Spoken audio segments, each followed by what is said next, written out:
a todos, bienvenidos. Dejadme que comparto un segundo.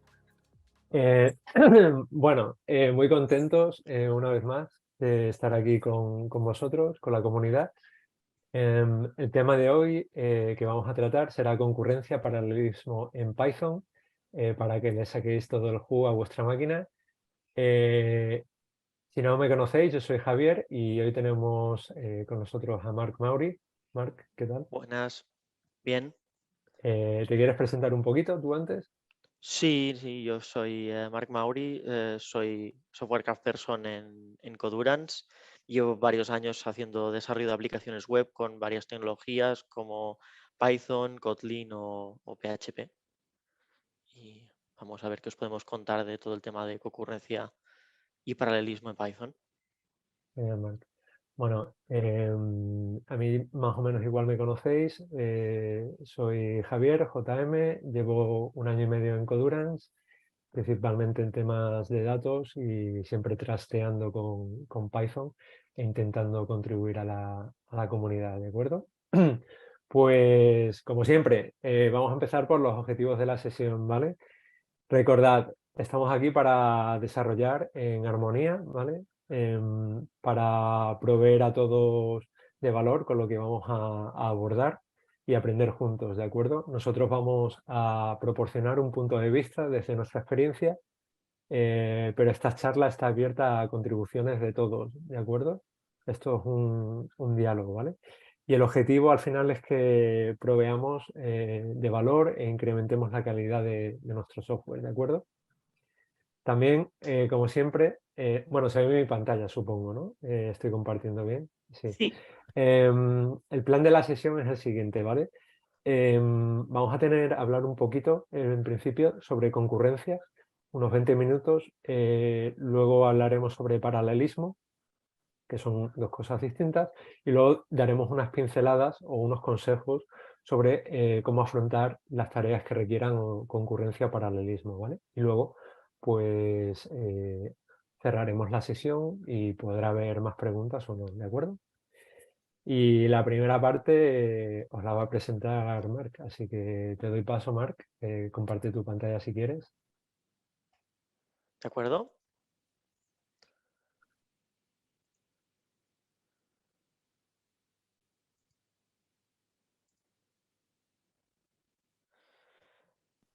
Entonces, antes de llegar a entrar en materia, queríamos dar unas pinceladas y un poco de contexto de cómo se está ejecutando Python cuando lo ejecutamos en nuestra máquina, como prácticamente cualquier programa que ejecutemos en nuestro ordenador, pues eso va a estar enmarcado dentro de un proceso. Un proceso es una estructura del sistema operativo, ya sea Windows, ya sea Mac, ya sea Linux, va a estar enmarcado en lo que le llamamos proceso, y el proceso es la abstracción que da el sistema operativo para un programa y todos los recursos necesarios para que ese programa funcione, ¿no?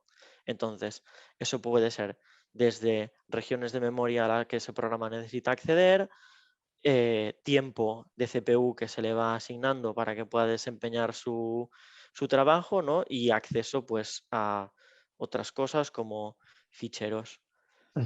Entonces, lo que hace el proceso de alguna forma para nosotros que estamos programando y que estamos desarrollando un programa es darnos la ilusión de que la máquina es solo para nosotros, por decirlo de alguna manera, ¿no? Y es el propio sistema operativo el que se dedica a decidir pues cuánto rato ese proceso está allí, si lo cambia luego por otro proceso, porque yo qué sé, tenemos un reloj en la pantalla que necesita ir moviéndose así, pues también necesita CPU y otros programitas que tengamos en nuestro ordenador.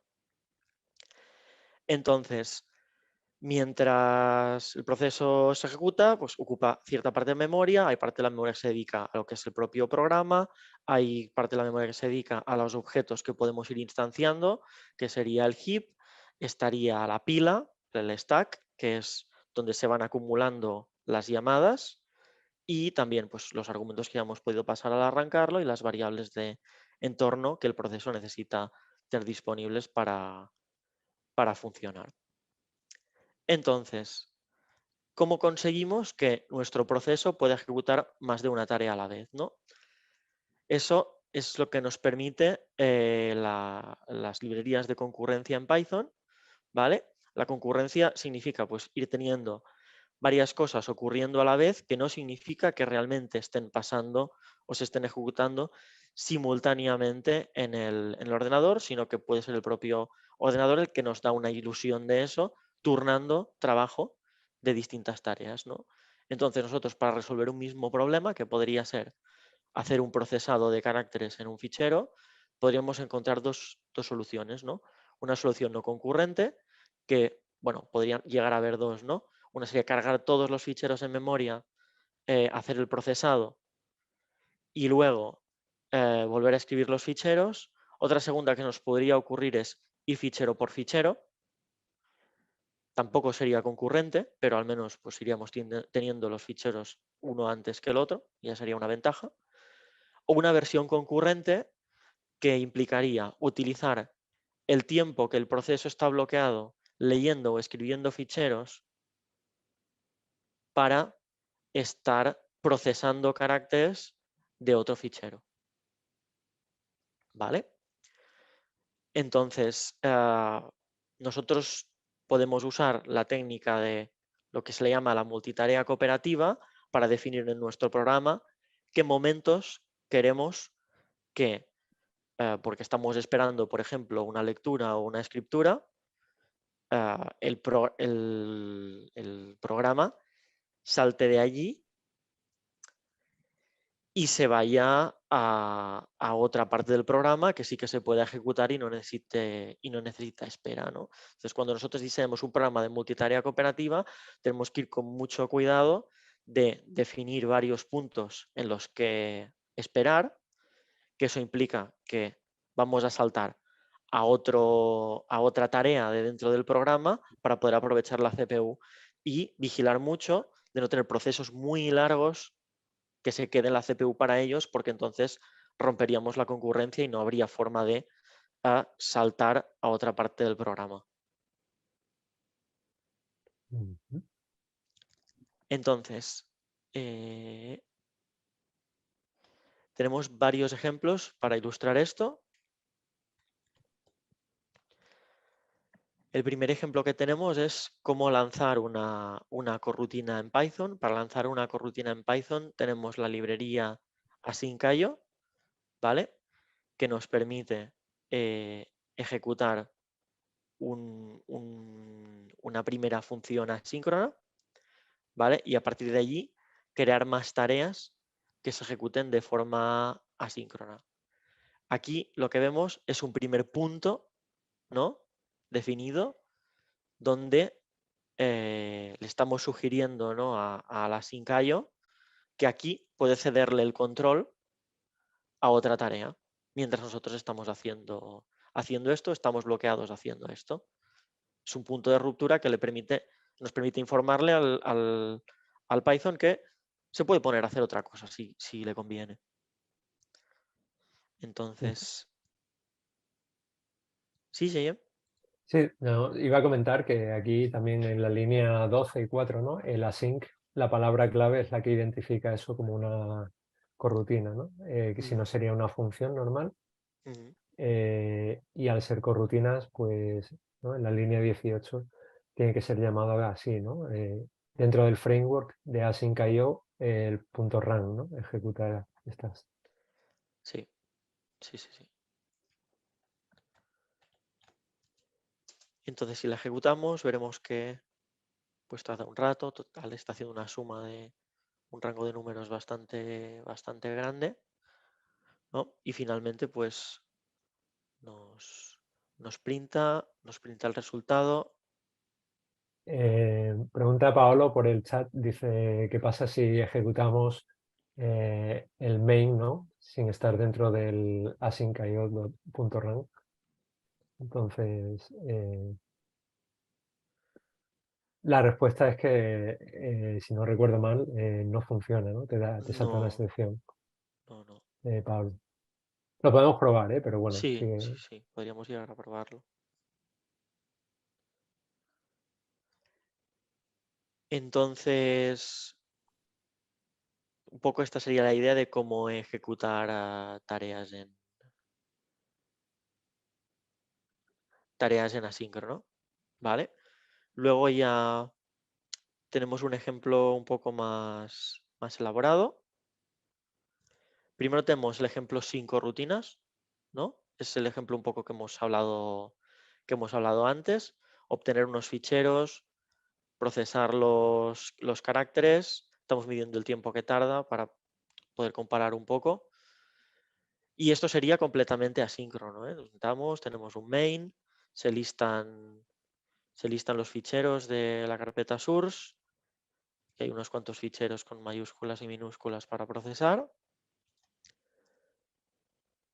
Y entonces lo que hacemos aquí es pues, pasar a mayúsculas, abrir un fichero, leerlo, hacer el swap case y escribirlo. No sé si estáis familiarizados con esto, que creo que no se ha comentado en ninguna charla aún, pero esto es lo que se le llaman context managers. Entonces, son unas clases que tienen implementados los magic methods de onEnter y onExit y permiten gestionar automáticamente lo que es la apertura del fichero. Cuando se pasa por aquí se inicializa y se abre el fichero, y cuando se sale del with hace el cierre del descriptor de fichero. ¿Vale? Entonces, si ejecutamos esto, veremos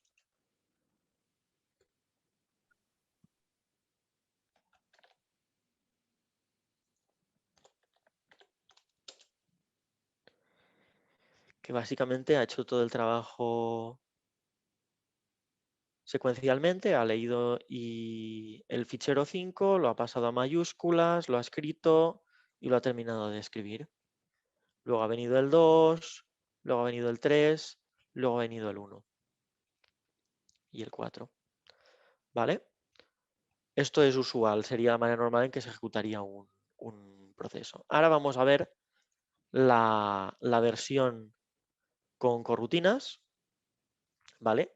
La versión con corrutinas arranca a partir de una async.io, se llama a la primera función principal asíncrona, ¿no?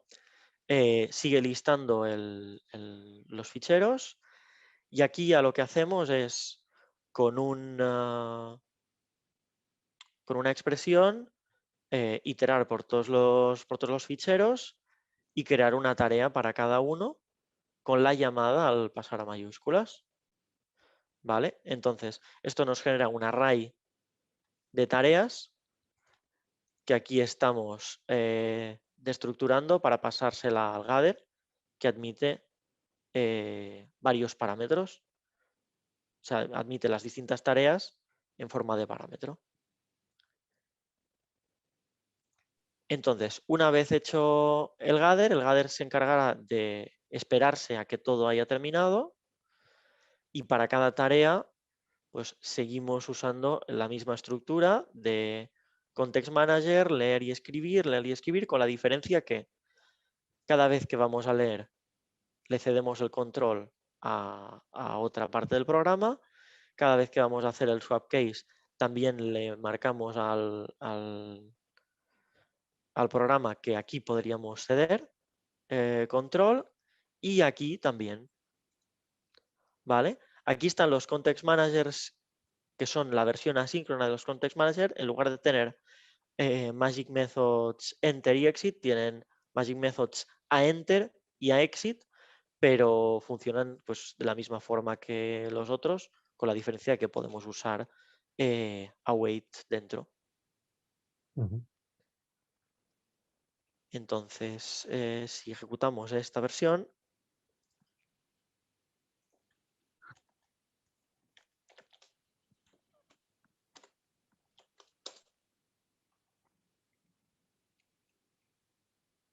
uy, no es este.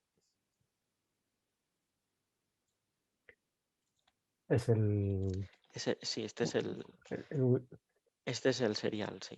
el coroutines. Sí.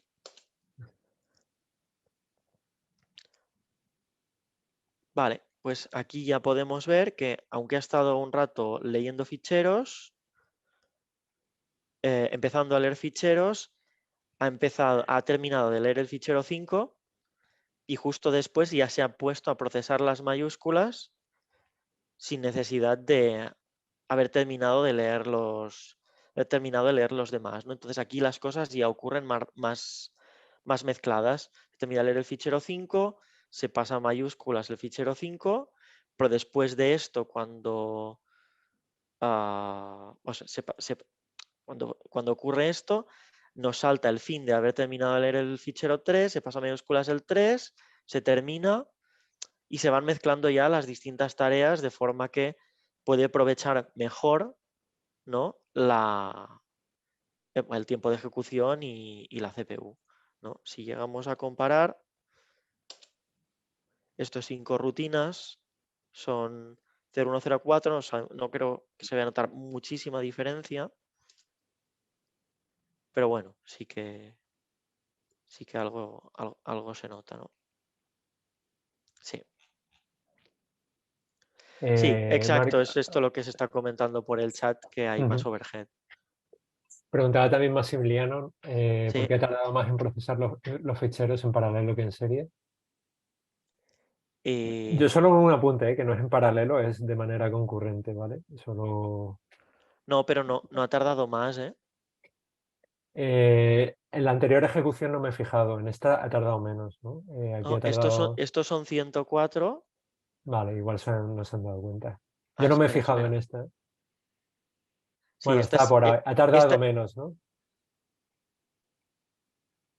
Esta es la concurrente, la... sí. Sí, puede ser por lo que se comenta. Si tienes muchos ficheros, se obtiene una ganancia, pero con pocos ficheros y tan pequeñitos, tampoco se nota tanto. Y pues, es evidente que hay cierto overhead. Vale.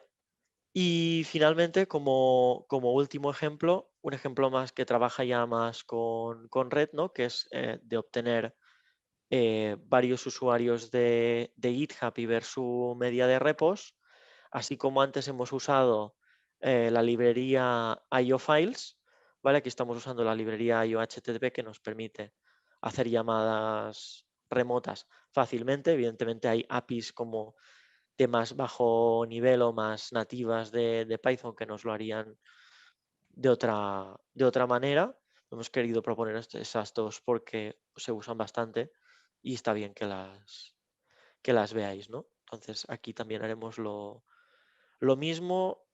Usa también context managers y lo que hacemos es una await a la hora de obtener la respuesta en JSON. Y ejecutar esto sería... Aquí solo remarcar, ¿no, Marc? Lo de que tiene el cliente o cuando hacemos estas llamadas, tienen que ser no bloqueantes, ¿no? Para que el loop se pueda liberar. Claro.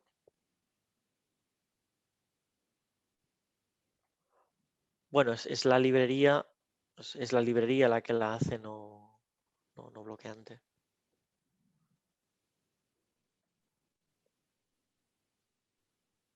Es la Sí, sí, librería y, bueno, el cliente, ¿no? El sí, sí, IOHTTP sí. en este caso, Sí, ¿no? sí, sí, sí. Cuando hace la Exacto. llamada a más bajo nivel. Porque una cosa es que te bloquee, bueno, que te bloquee, igual que antes cuando has ido a leer los ficheros, ¿no?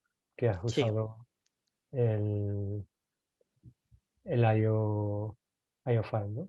sí, sí, sí. De hecho, un pequeño detalle, a priori con lo que estamos usando, overhead de gestión de threads no hay, excepto en casos específicos, como por ejemplo el IO files que hemos usado aquí, como las llamadas a ficheros sí que son bloqueantes por el sistema operativo, lo que hace es cuando vas a leer, lanza un thread para gestionar eso, ¿vale? Ese thread se queda bloqueado, pero no bloquea el programa principal, ¿vale? Y eso sí que puede estar añadiendo un overhead.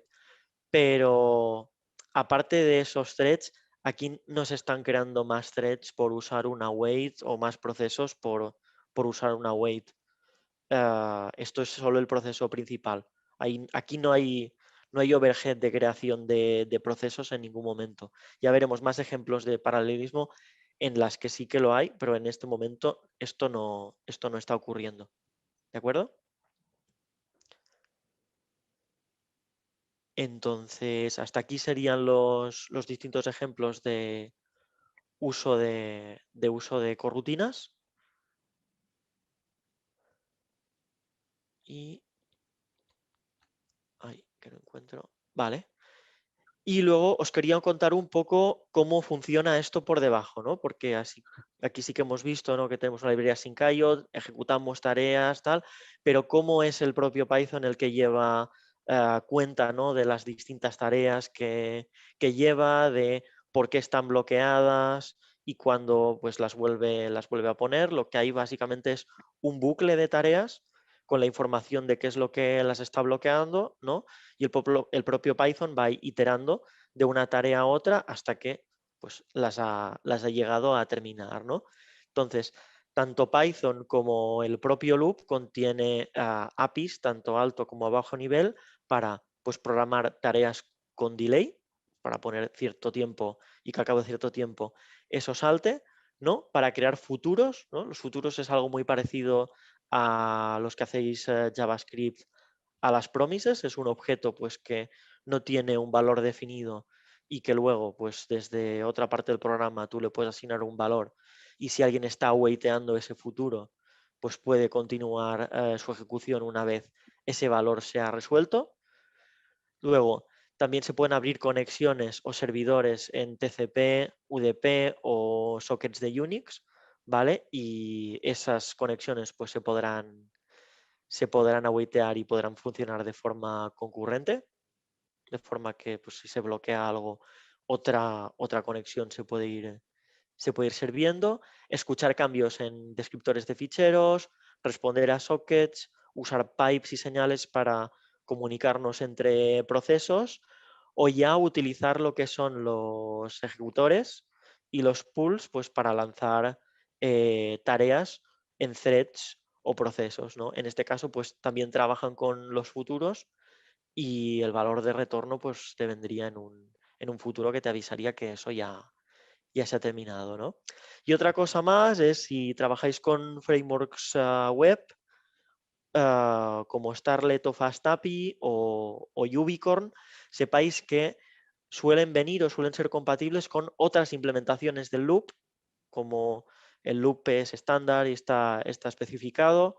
Bueno, otros desarrolladores pues, han escrito implementaciones alternativas, compiladas distinto o programadas en Python para poderle sacar un poco más de jugo a la velocidad, ¿no?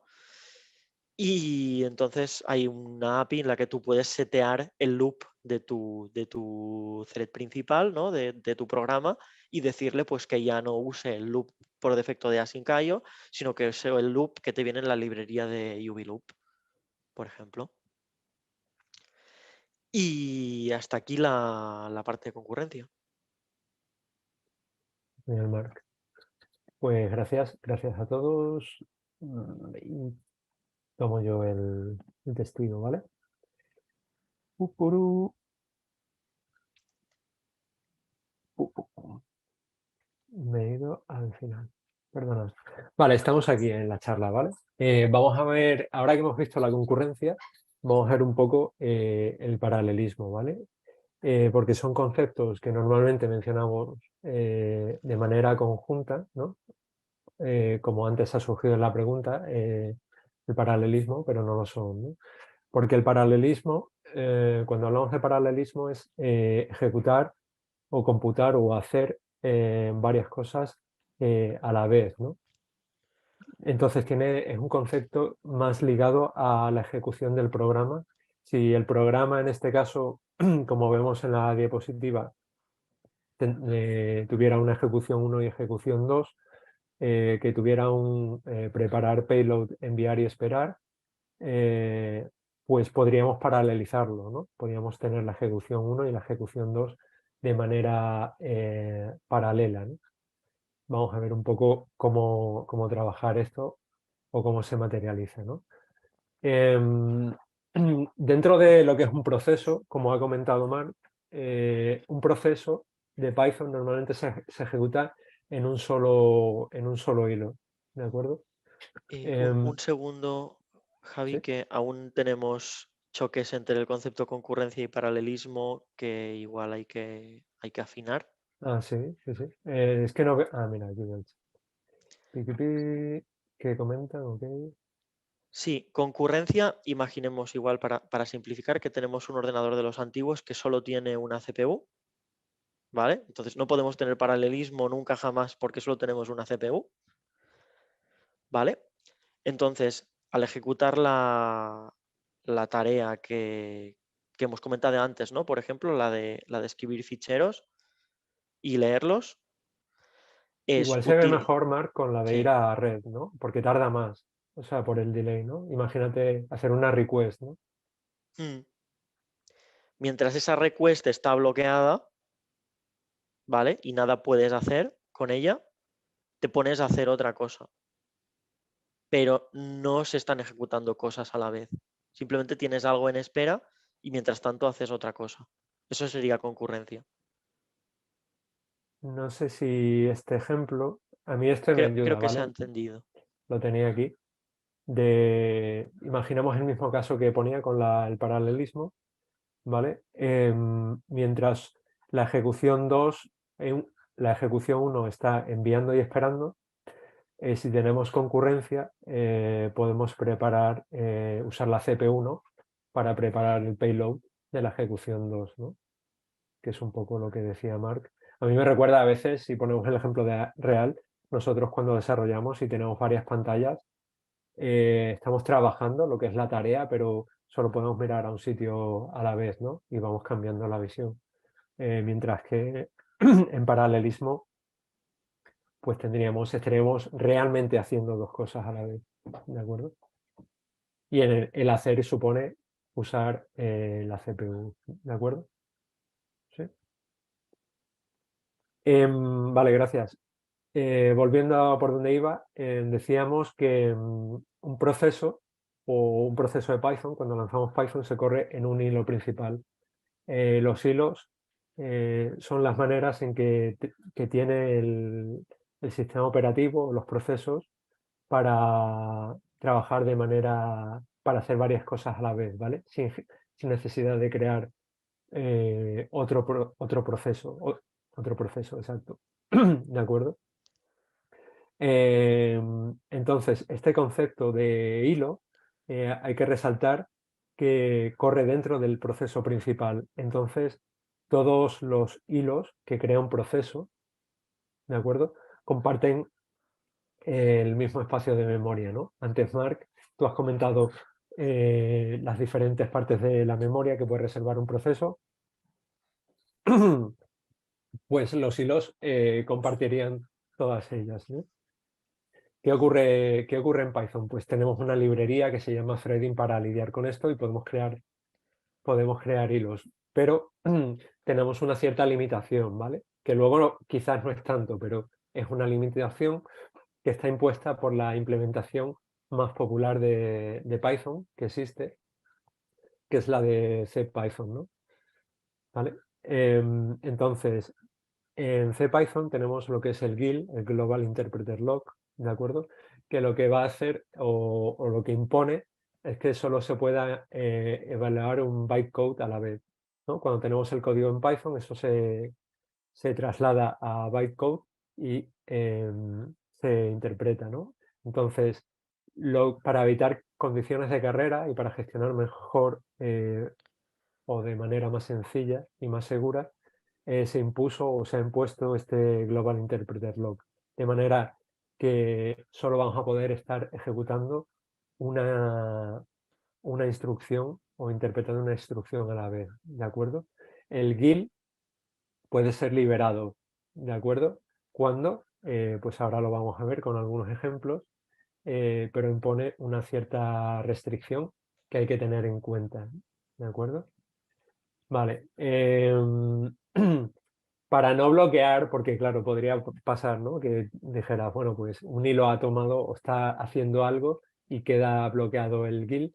El GIL se pausa o salta de thread de manera automática, ¿no? Que son 5 milisegundos por defecto, ¿vale? Que esto también se puede cambiar con el sys, bueno, con el get interval tenéis con el intervalo, ¿no? Y esto se puede cambiar, ¿vale? Y el GIL se libera cuando se hacen pues cosas muy parecidas a lo que he mencionado antes, Mark, que son las entradas-salidas de disco, las entradas-salidas de red, ¿no? Y en general cualquier syscall, el time sleep, también genera esto, ¿vale? Existen esfuerzos para deshacerse del GIL o para no tener que tenerlo bloqueando y poder acceder de manera segura, pero bueno, pues son bastante recientes y todavía en la mayoría de ejecuciones que nosotros usamos o instalaciones está presente, ¿vale? Hay una cita de David Weasley que dice que los threads de Python son muy buenos haciendo nada, ¿no? ¿Vale? Entonces vamos a ver un poco por qué todo esto con el código, ¿de acuerdo? En el repositorio, no sé si lo habéis visto, eh, a ver si se ve mi IDE. Si necesitáis que haga algo más grande o más pequeño, me lo decís.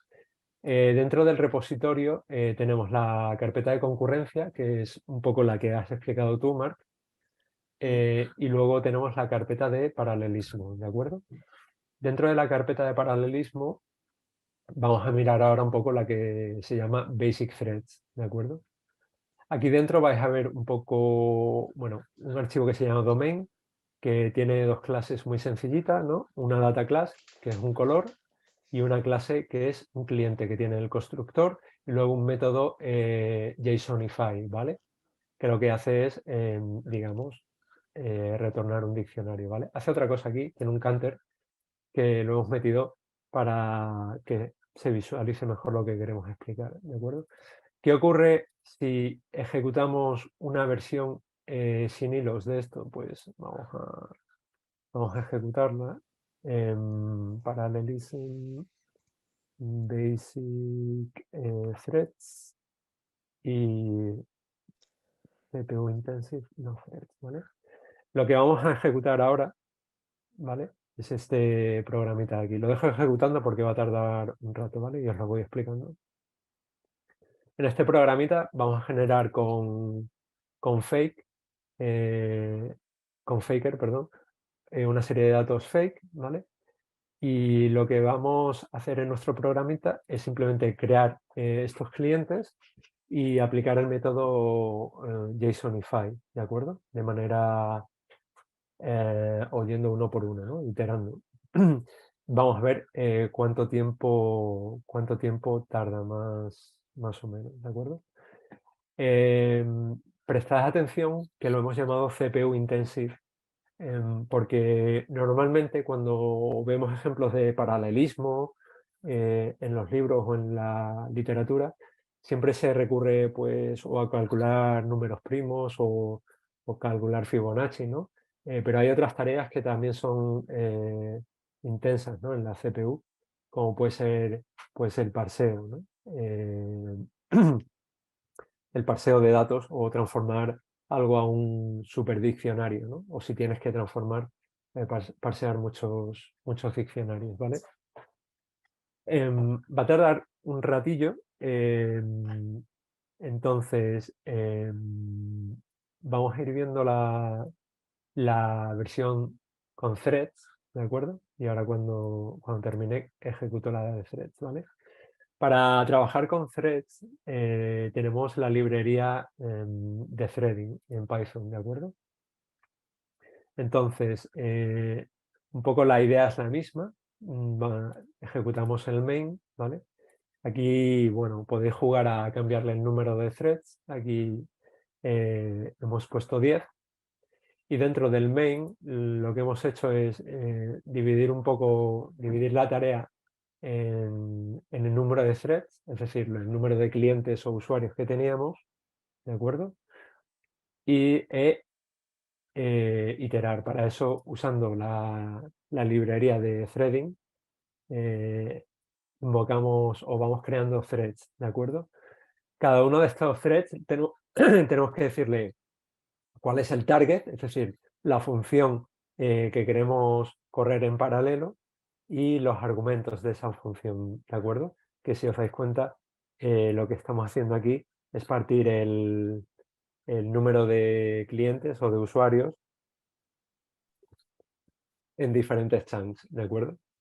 Una vez que tenemos los threads creados, lo que vamos a hacer es hacer un start de esos threads, ¿de acuerdo? Y luego vamos a hacer un join para esperarlos a todos, ¿de acuerdo? Bueno, la tarea sí que es CPU intensive, como podéis ver, porque aún está ejecutándose. Igual mi CPU, mira, ha tardado 185 segundos, ¿de acuerdo? Como ha tardado un poco, cuando lo he estado ejecutando iba sobre los 100, ¿vale? Pero igual, como estamos en el vídeo, tengo el ordenador un poco congestionado. Si probáis a correr la ejecución de CPU Intensive with Threads, es decir, esta que os acabo de explicar, vais a ver que no hay una ganancia, ¿de acuerdo? La ejecución o el tiempo de ejecución va a ser muy parecido, ¿de acuerdo? ¿Qué pasa si ahora saltamos a una tarea que es input-output intensive, ¿no? Es decir, tenemos que ir a red, ¿no? Que es la misma que ha mostrado antes Mark con las corrutinas. No sé, Mark, ¿llegaste a ejecutar el código sin threads? Sí, ¿no? Sin corrutinas, sí, Sí, es el que es tienes. este, ¿no? Ah, no, antes, Entonces, antes no. Antes antes no, no, ¿eh? ¿no? No, no. Entonces, eso me parecía. Si ejecutamos un código sin corrutinas y sin threads, pues vamos a ver qué pasa. Lo tenemos dentro de Parallelism, Basic Threads, IO Intensive, No Threads, ¿no? Aquí simplemente estamos haciendo una serie de requests a la API de GitHub, ¿de acuerdo? Pero bueno, va más rápido, ¿vale? Tenemos que ha tardado 8,23,68 segundos, 67. Y si ahora ejecutamos la versión con threads, bueno, vais a ver que va un poco más rápido, ¿no? Hemos sacado 5 segundos, ¿de acuerdo? La versión con threads que acabamos de ejecutar sigue un poco lo que hemos explicado antes, ¿de acuerdo? Tenemos nuestro main, ¿vale? Tenemos los datos fake de usuarios y lo que hacemos es, utilizando threading.thread, vamos creando hilos, ¿de acuerdo? ¿Cuántos hilos? Pues depende un poco de nosotros. Lo que sí es que los vamos a juntar todos dentro de Threaded User Execution y luego los vamos a iniciar y vamos a esperar por ellos con el join, ¿de acuerdo? Em, Aquí también podéis ver una característica, que es que estamos compartiendo un objeto de memoria, ¿no? El user repos, ¿vale? Se lo estamos pasando a la ejecución y al final nos va a aglutinar todos los usuarios, cosa que cuando ahora veamos los procesos no ocurre, ¿de acuerdo? Vale, pues dicho esto, así es un poco, pues cómo haríamos threads, ¿no? Bueno, quiero paralelismo, ¿vale? Pues puedo utilizar threads. ¿Qué pasa? Con los threads tenemos el problema del GIL. ¿Qué pasa si quiero paralelizar operaciones que son costosas computacionalmente o que son CPU intensive? Vale, pues para eso quizás nos conviene más pensar en procesos o en multiprocesos, ¿vale? Em, Marc, tú has definido antes muy bien lo que es un proceso. Yo aquí lo esquematizo un poco, ¿vale? Entonces, sobre todo para que os quedéis con la idea de que cada proceso tiene su espacio de memoria y cada proceso tiene su GIL también, ¿de acuerdo? Y también tendría su loop, ¿no? Si usáramos corrutinas. Es decir, son independientes o bastante independientes, ¿de acuerdo? ¿Qué vamos a conseguir así? Pues que no haya esa dependencia y poder paralelizar tareas de CPU de manera más intensa, ¿vale? Bueno, ahora os hablaré un poquito más de los ejecutores, pero si queréis ver un ejemplo de multiprocessing, ¿vale? Tenemos con nosotros la librería de multiprocessing, ¿de acuerdo? La API que sigue es muy similar a la de threading, ¿de acuerdo? Lo cual está hecho a propósito por si estás usando una de las dos y quieres cambiar, pues que sea muy rápido, ¿vale? Lo vamos a ver.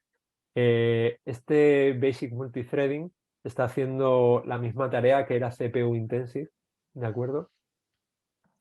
Y tenemos el main aquí, tenemos los fake data y aquí tenemos pues algo muy parecido a lo que teníamos antes, ¿no? Dentro hacemos una serie de chunks de los datos e iteramos y vamos generando procesos, que es con multiprocessing.process. Antes era threading.thread, ¿no? Podéis observar que también hay un target y unos argumentos, ¿de acuerdo? Entonces el target es el filter and parse y los argumentos pues es el chunk de usuarios. Para ejecutarlo simplemente tenemos que empezar los procesos, ¿vale? Y para esperarlos también lo podemos hacer con el join. Voy a ejecutarlo porque creo que no tarda tanto, pero bueno, también tarda un poquito, ¿eh? Basic multiprocessing, ¿vale? Recordad que la de antes ha tardado unos 180 segundos, ¿no? Vemos que se inician los procesos, ¿vale? Y ahora volveremos. ¿Qué ocurre? Esta es la manera de utilizar tanto threading como multiprocessing a más bajo nivel, ¿de acuerdo?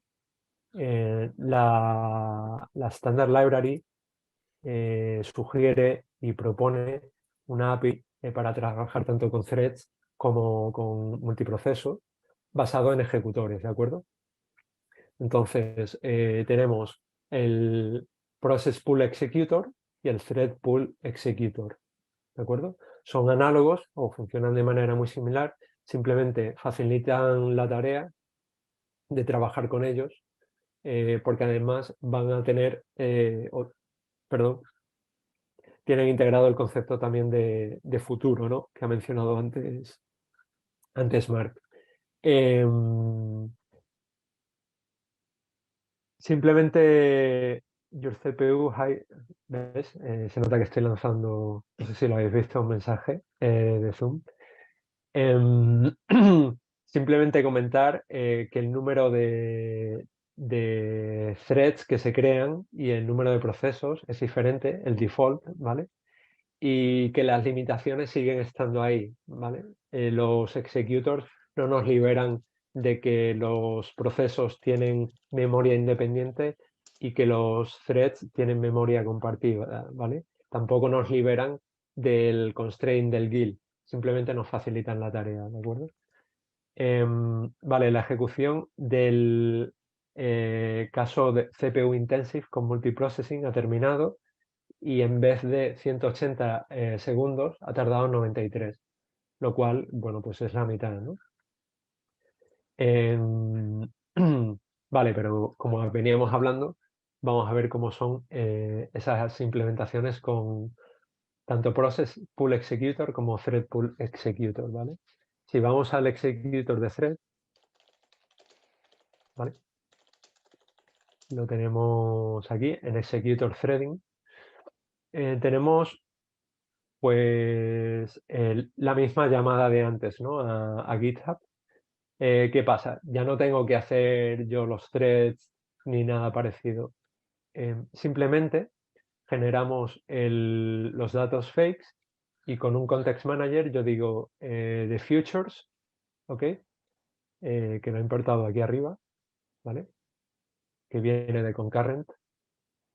The futures, quiero crear un thread pool executor, ¿vale? El número de workers se lo doy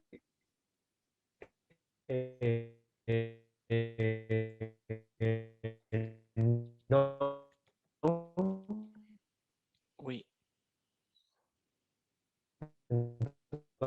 entonces va a crear los que tiene por defecto pool executor, es este, ¿no? Como máximo vas más o menos 4 por el número de CPU más 4, ¿vale? Se oye cortado. ha habido Ha un trompicón, pero habido un trompicón, ¿no? el Zoom se ha dado prisa y luego te ha acelerado bien también. Me he acelerado bien. Estos son los problemas de trabajar con demasiados procesos, ¿vale? Y bueno, y pocos recursos de memoria de ordenador. Lo que quiero que veáis es que es una sintaxis, un syntactic sugar mucho más conveniente, ¿no? Para leer, porque creamos el pool y simplemente este pool, este context manager va a crear el ejecutor y al ejecutor le decimos .map, ¿vale? La función que queremos y los datos, ¿de acuerdo? Y si ahora ejecutamos esto, el executors threading, pues vamos a ver que la cosa va bastante rápido, ¿no? Antes ha estado por ahí, ¿no? Eran 3,4 o 3,5, creo. La no paralelizada, si recordáis, era en 8. Entonces seguimos teniendo esa ganancia. Puede que haya un poco más de overhead, pero, pero seguimos teniendo esa paralelización con una sintaxis mucho más legible, ¿vale? En cuanto Vale, a sí, multi... sí, Gemma, hay Ujú. gente que se ha perdido un poco en la parte que te has cortado. Lo acabo de ver. De acuerdo. ¿Puedes poner un ejemplo de concurrencias? ¿Qué tipo de data structures son thread safe en Python? Bueno, aparte de... ¿Todas son thread safe o hay algún consejo de estructuras a evitar? Ahora vamos a hablar un poco de eso, ¿vale, Eduard? Justo iba a ir a eso. Si os esperáis un poquito, ahora lo comentamos. Cómo compartir la memoria, ¿de acuerdo? Vale. Con multiprocessing es muy parecido. Tenemos la misma tarea que era CPU intensive. Lo que pasa que ahora podemos tener un process pool executor y, y funciona de la misma manera. No me voy a detener mucho, simplemente que veáis que aumenta mucho la legibilidad y nos evita tener que crear, inicializar y mantener nosotros el estado de los procesos, ¿de acuerdo? Respecto a lo que comentaba Eduard, que es muy buena pregunta, voy a empezar por multiprocessing, ¿vale? En este caso, y luego termino justo con la pregunta de Eduard. ¿Qué pasa si queremos compartir data y trabajamos con procesos? Pues estamos bastante limitados, ¿de acuerdo? Porque vamos a tener un rango limitado a valores y arrays, ni siquiera listas, sino arrays que pueden ser compartidos, ¿de acuerdo? La librería multiprocessing nos da value, y si no recuerdo mal, nos proporciona también los arrays, ¿vale? Para compartir datos entre entre los diferentes procesos. En este caso, el value está definido como un contador, ¿de acuerdo? Lo único que va a hacer es contar los usuarios, ¿no? que están activos, ¿de acuerdo? No sé si que no están retirados, ¿vale? Porque hay un campo que se llama retire, pues va a contar los que no están retirados, ¿de acuerdo? Entonces, la ejecución del programa es muy parecida. Creamos el Process Pool Executor, pero vamos a ver las diferencias, porque aquí, dentro del main, inicializamos nuestro value, el value que va a ser compartido, la estructura de datos que va a ser compartida, lo inicializamos dentro del counter, ¿vale? Y dentro del process pool executor tenemos un parámetro que es el initializer y el init argument, ¿de acuerdo? ¿Qué va a hacer esto? Con esto lo que vamos a hacer es llamar a esta función, ¿vale? Y vamos a setear el contador como global para que pueda ser compartido, ¿de acuerdo? De modo que cuando hagamos el map de las diferentes, cada proceso haga su map, ¿de acuerdo?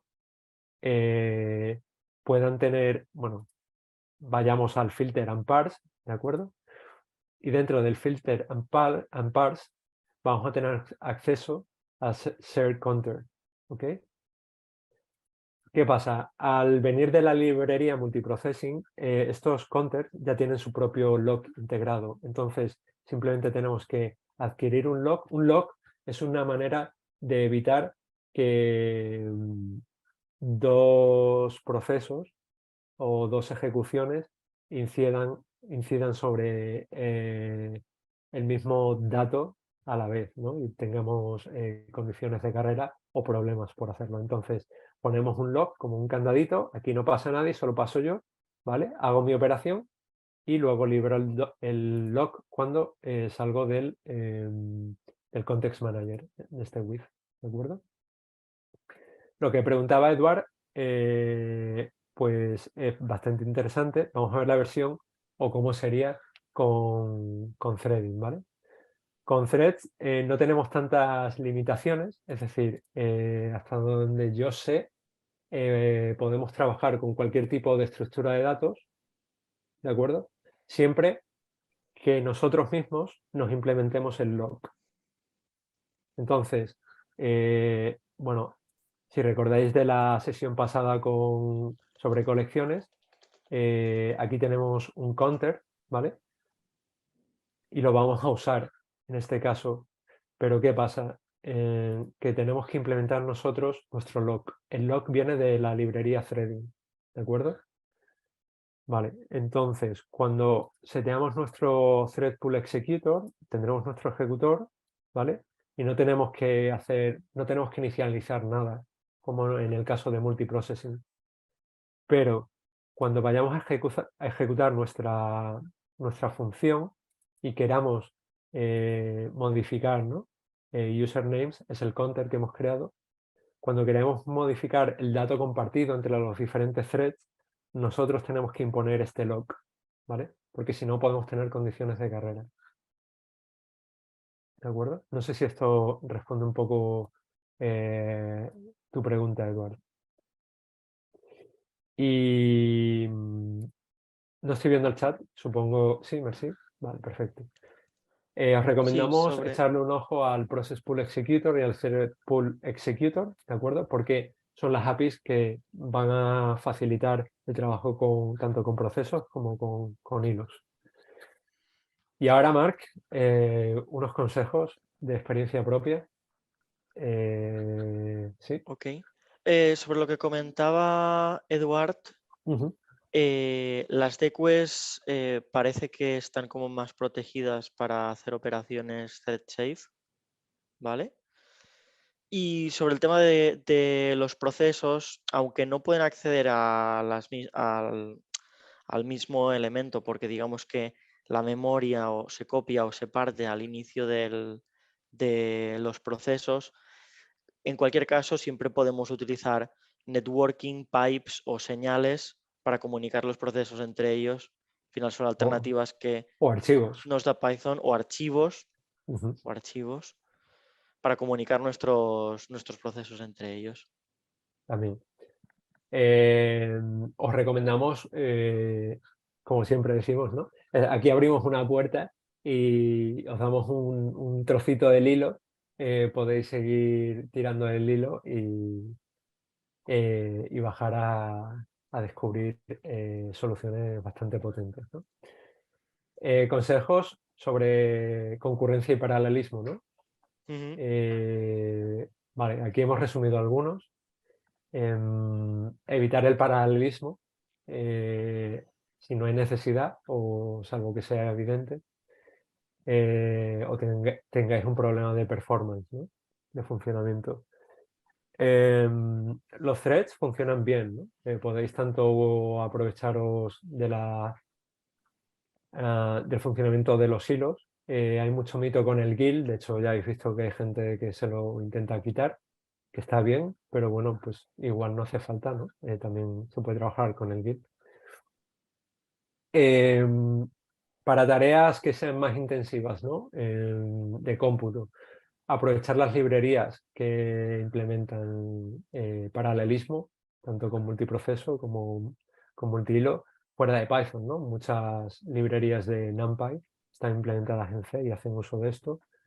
No usar datos compartidos. No todo puede ser input-output intensivo.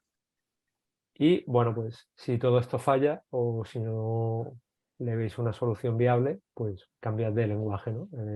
Al final son herramientas y lo que importa es proveer de valor. Y Marc, tú querías comentar un poco sobre la forma de afrontar paralelización. Sí, o sea, siempre que os encontréis con un reto de este tipo, antes de todo, recordar que al final no deja de ser un reto de optimización y con esto, pues, como siempre, probar las cosas varias veces, intentar si se puede sacar algún tipo de métrica o significancia estadística de algún tipo que lo que estáis impactando realmente lo estáis impactando y lo estáis impactando bien, ¿no? Porque ya habéis visto que aquí hemos ejecutado ejemplos varias veces y la variabilidad de los números era la que era y hay como muchas cosas afectando, ¿no? Con lo que una buena muestra y hacer cierto contraste de hipótesis entre las distintas versiones, pues está bien, sobre todo para no perder el tiempo y asegurarnos que lo que estamos haciendo pues realmente funciona. Y ya más a la hora de abordar la paralización en sí de un programa, pues plantear realmente qué distintas tareas tiene a realizar el programa que estamos haciendo, plantear cuál es el flujo de datos entre ellas para saber pues las distintas tareas, cómo vamos a tener que hacer circular los datos, ¿no? Si podemos intentar medir o pensar cuál es el camino crítico de esas tareas para saber cuál es el camino más largo que tienen que hacer las tareas y cuál es realmente la parte del programa que me interesa paralizar y optimizar, ¿no? Y entonces a partir de ahí plantearse si con descomponer las distintas tareas sin demasiada compartición de datos ya me va bien tirar por ahí, ¿no? O si no, luego plantearme una solución que se base más en la descomposición de tareas, que eso es algo que ya hemos visto en alguno de los ejemplos en los que JM generaba distintos chunks de datos, los repartía entre distintos threads, allí los threads hacían su trabajo o los procesos hacían su trabajo y luego bueno, lo juntaban y terminaban de hacer un último procesado o reducción de los datos, ¿no? Eso sería otro esquema de paralización que suele funcionar. Sí, gracias, Marc. Comentaba David lo de probar otro lenguaje Rust. He de decir que hay una librería de Rust que permite la ejecución, la integración con Python. Echarle un ojo. Ahora la comento, ¿vale? Esta tabla os la dejamos como referencia, no vamos a entrar mucho. Simplemente un poco el impacto que tiene las diferentes estrategias, ¿de acuerdo? La librería es P3O,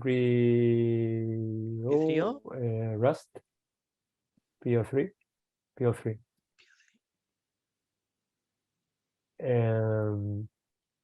Yo la he probado y funciona, pero hice un ejemplo muy básico, ¿vale?